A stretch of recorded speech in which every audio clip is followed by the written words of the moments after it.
કે આજથી સંસદના ચોમાસી સત્રની શરૂઆત થઈ રહી છે ને એ પૂર્વે વડાપ્રધાન નરેન્દ્ર મોદી પત્રકારોને સંબોધન કરી રહ્યા છે। સીધા જ જોઈએ।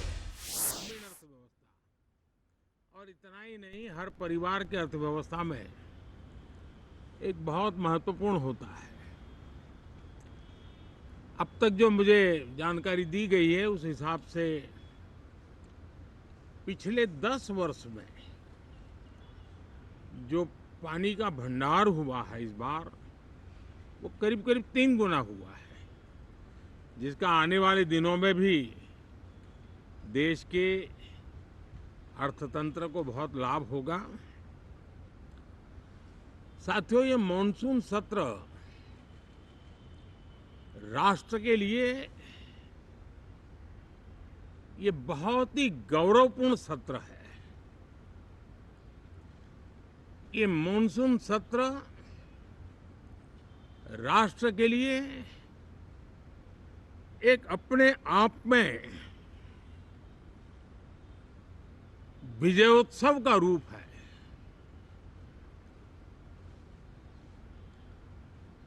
और जब मैं कहता हूं कि सत्र राष्ट्र गौरव और विजयोत्सव का सत्र है,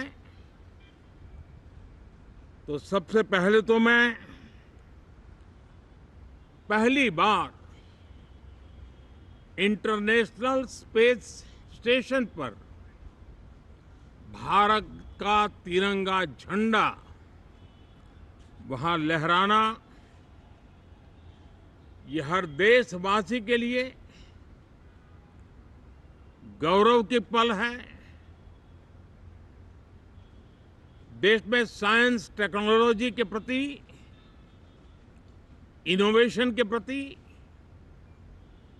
नया उमंग और उत्साह भरने वाली ये सफल यात्रा रही है। और पूरे संसद, लोकसभा राज्यसभा दोनों सदन देशवासी जिस गौरव का अनुभव कर रहे हैं उसमें एक स्वर से जुड़ेंगे, एक स्वर से इसका यशगान होगा। जो भारत को अंतरिक्ष में नई ऊंचाइयां पर पहुंचाने वाले जो भावी कार्यक्रम हैं उनके लिए भी प्रेरक बनेगा, प्रोत्साहक बनेगा। साथियों, ये मॉनसून सत्र एक विजयोत्सव है। पूरी दुनिया ने भारत की सैन्य शक्ति का, भारत के सैन्य के सामर्थ्य का रूप देखा है। ऑपरेशन सिंदूर में भारत की सेना ने जो लक्ष्य निर्धारित किया था 100% अचीव किया। आतंकियों के आकाओं के घर में जाकर के 22 मिनट के भीतर भीतर ऑपरेशन सिंदूर के तहत उसको जमींदोज कर दिया गया। और मैंने बिहार की एक कार्यक्रम में इसकी घोषणा की थी, जो हमारी सैन्य शक्ति ने बहुत ही कम समय में सिद्ध करके दिखा दिया। और इसमें मेड इन इंडिया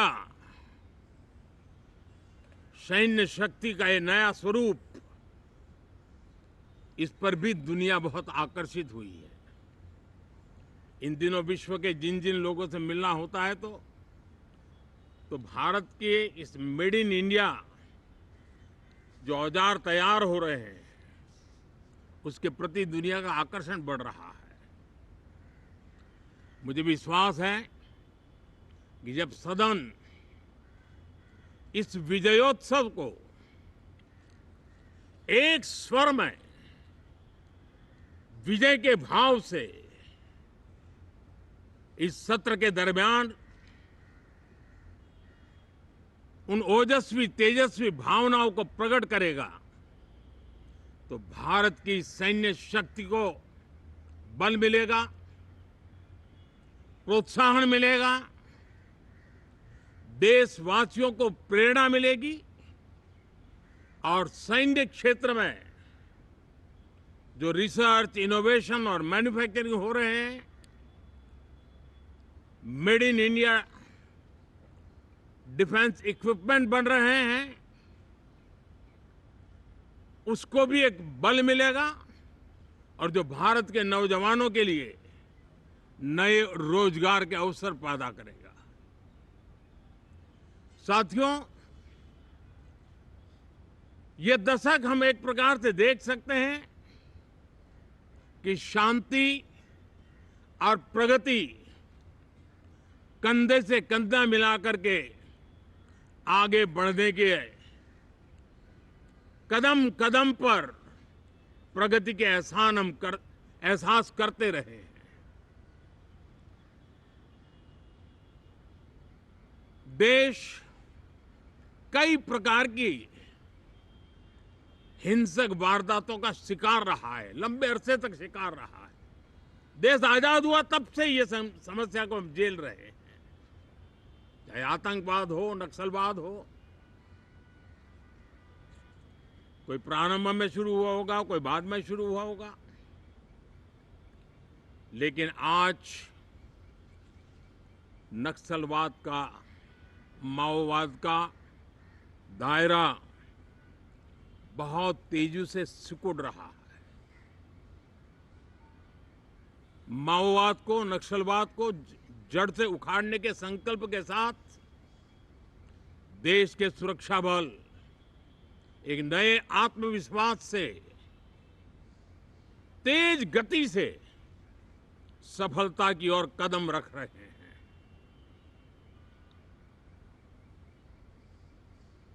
और मैं गर्व से कह सकता हूं,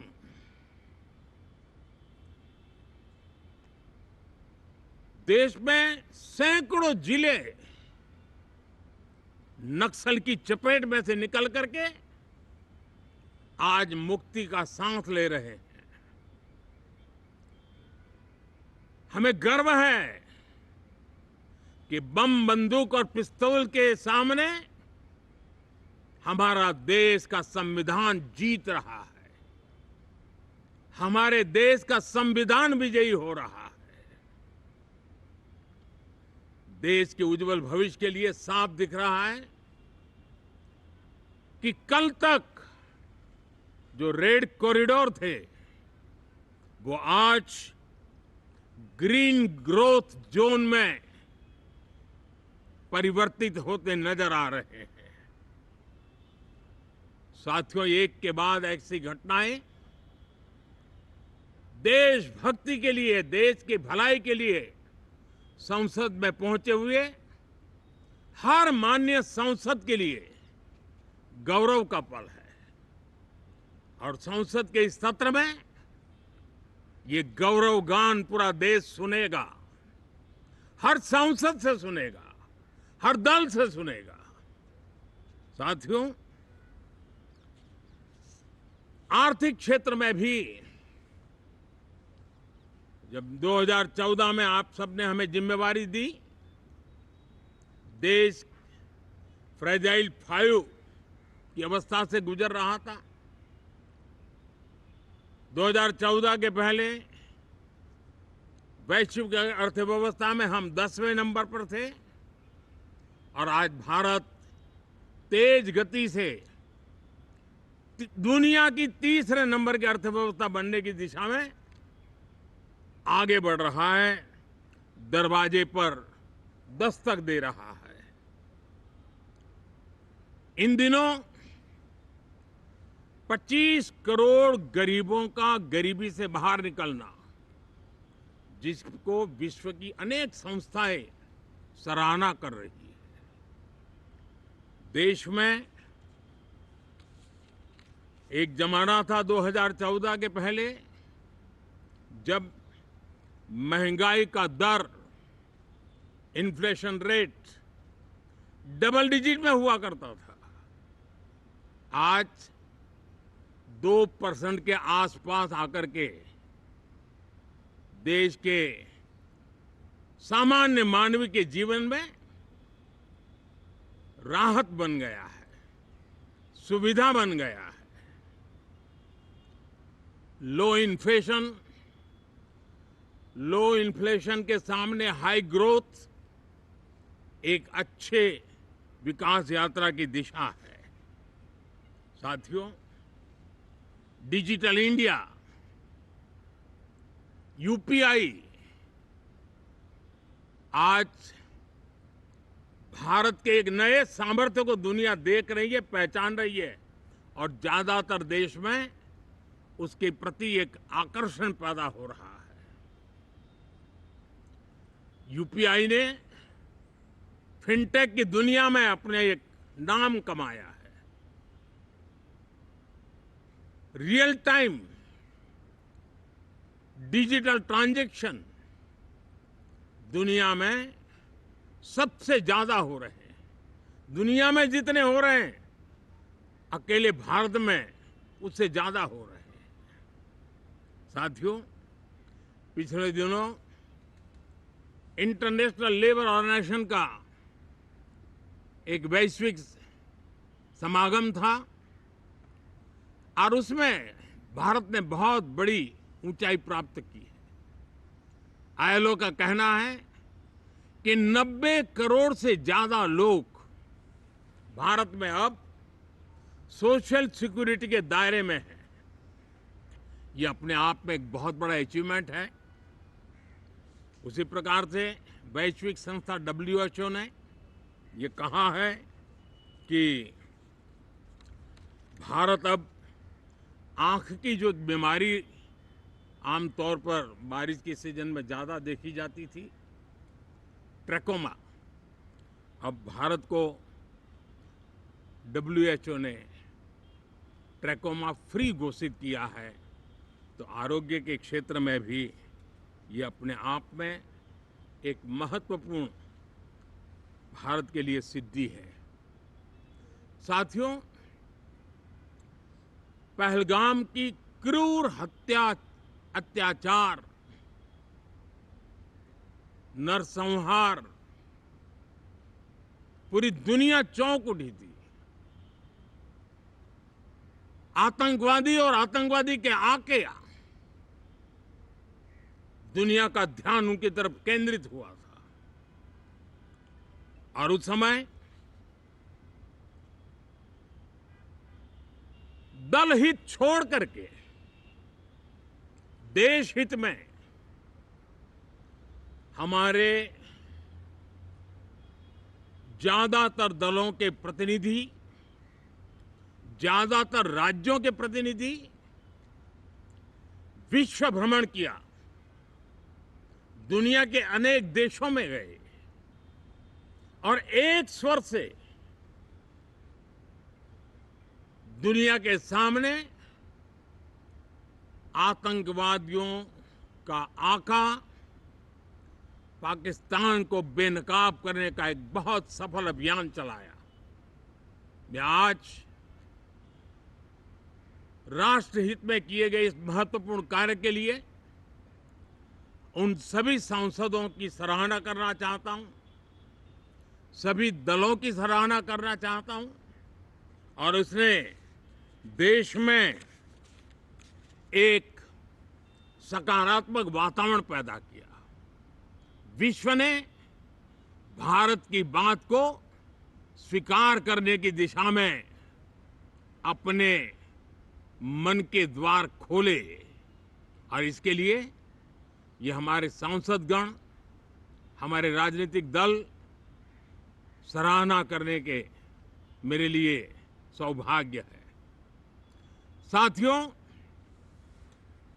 हम जानते हैं कि ये स्पिरिट, एक स्वर, एक एकता का वातावरण देश को कितना उत्साह से भर देता है। विजयोत्सव का ये पर्व इस मॉनसून सत्र में भी उसी भाव से प्रकट होगा, देश की सैन्य शक्ति को सराहना करेगा, देश के सामर्थ्य का गौरवगान करेगा और देश के 140 करोड़ नागरिकों को नई प्रेरणा का कारण बनेगा।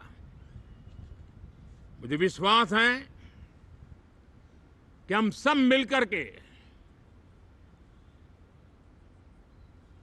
डिफेंस के क्षेत्र में आत्मनिर्भर होने के इन प्रयासों को बल दें, सेना के सामर्थ्य की सराहना करें।